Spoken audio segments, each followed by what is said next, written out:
Assalamualaikum warahmatullahi wabarakatuh.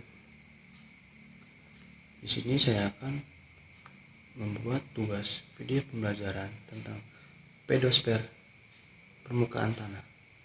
Sebelumnya perkenalkan, nama saya Fariz Alfariji dari kelas 12 IPS 1 absen 12. Nah, di sini ada pedosfer. Apa sih itu pedosfer? Pedosfer adalah lapisan tanah teratas bumi yang terdiri dari tanah, terbentuk dari pelapukan batuan dan sisa organisme. Proses pelapukan ini dipengaruhi oleh faktor seperti angin, suhu, kelembapan, hujan, dan panas matahari. Tumbuhan berperan penting karena bahan organiknya menyatu dengan tanah setelah terurai. Hujan juga membentuk pelapukan batuan, mengikisnya hingga menjadi tanah. Proses ini berlangsung terus-menerus, menyebabkan perbedaan karakteristik tanah di berbagai tempat, sehingga dapat berbagai jenis pedosfer.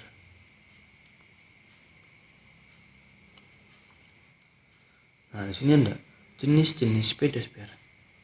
Yang pertama itu ada tanah pojol atau andosol. Tanah pojol merupakan tanah yang terbentuk akibat pengaruh tinggi rendahnya curah hujan tanah. Pedosol ini tersebar di daerah pegunungan Sumatera, Kalimantan, Maluku, Papua, dan Jawa bagian barat. Tanaman yang cocok dengan tanah ini adalah karet, kelapa sawit, jambu mete, dan kelapa. Nah, yang kedua itu ada tanah laterit. Tanah laterit merupakan jenis tanah yang memiliki banyak kandungan aluminium dan oksida besi. Karena unsur haranya sudah terbias, tanah ini kurang subur dan hanya cocok ditanami tanaman tertentu seperti kopi, cengkeh, dan kelapa sawit. Tanah laterit ini juga cocok digunakan untuk beragam kerajinan seperti vas, genteng, kendi, dan lain-lainnya. Tanah laterit ini dapat ditemukan di beberapa daerah seperti Jawa Timur, Jawa Barat, dan Kalimantan. Nah, terus ada tanah humus. Tanah humus merupakan tanah yang diperoleh dari hasil pelapukan bahan organik seperti tumbuh-tumbuhan, sehingga kandungan unsur haranya tinggi dan termasuk tanah yang subur dan bisa ditumbuhi banyak tumbuhan. Karena tanah humus banyak ditemui di daerah dengan iklim hutan hujan tropis, persebaran cukup merata di Indonesia. Tanah humus dapat ditemukan di Pulau Jawa, Sumatera, Kalimantan, Jawa, Papua, dan sebagian Sulawesi. Nah, di sini ada profil tanah. Profil tanah adalah alat penting dalam pengelolaan unsur hara dan kesuburan tanah. Tanah yang mengalami pelapukan atau dekomposisi bahan organik akan mengalami perubahan profil. Tanah yang tidak subur biasanya memiliki lapisan bawah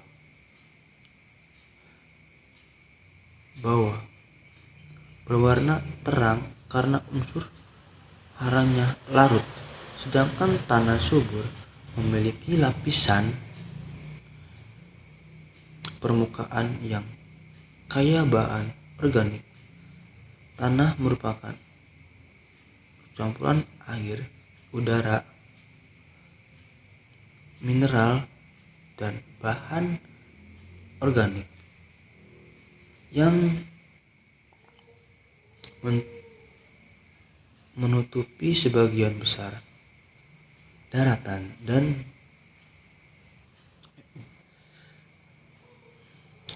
yang menutupi sebagai besar daratan bumi.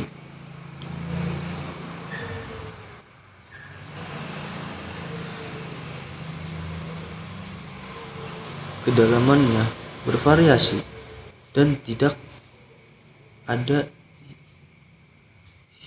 hingga puluhan meter dan terdiri dari beberapa lapisan yang disebut horizon utama. Profil tanah membantu ilmuwan, petani, ahli geologi dan perencanaan tanah dalam memahami karakteristik tanah serta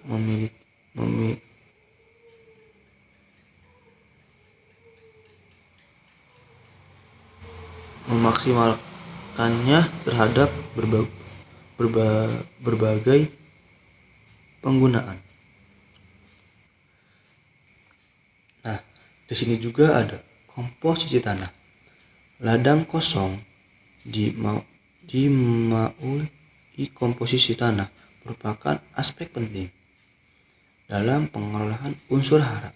Sementara mineral dan bahan organik tanah menahan dan menyiram unsur hara.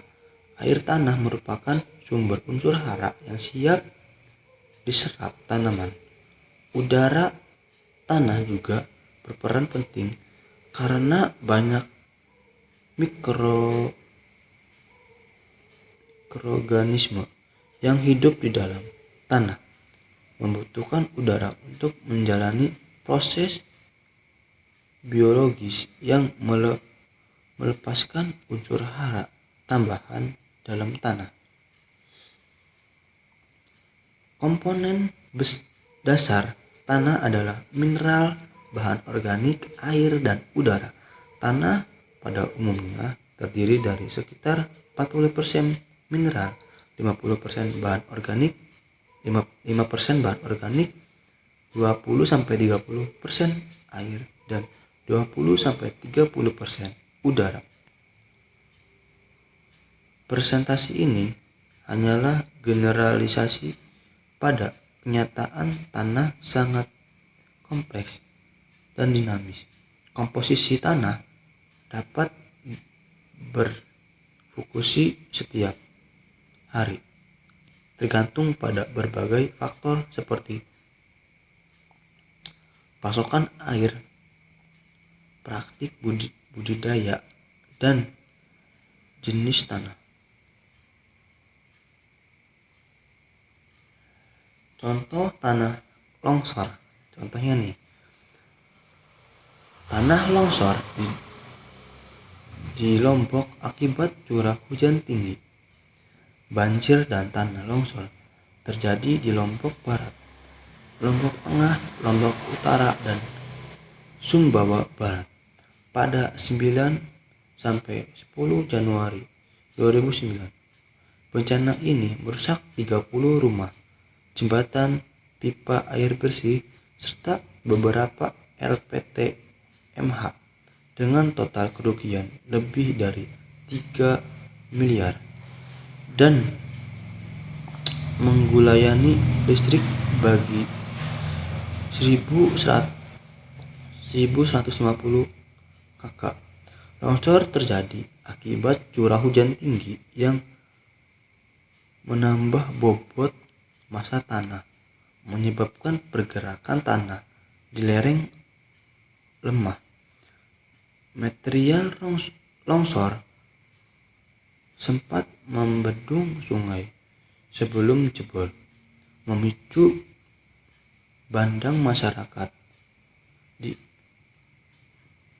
banjir bandang. Masyarakat dihimbau waspada saat hujan deras dan menghindari penebangan pohon di lereng. Jangka panjang dilakukan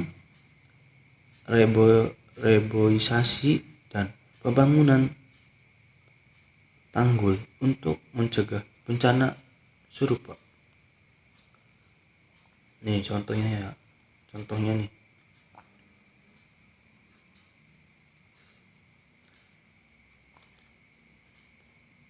Terima kasih, kurang lebihnya mohon maaf. Wassalamualaikum warahmatullahi wabarakatuh.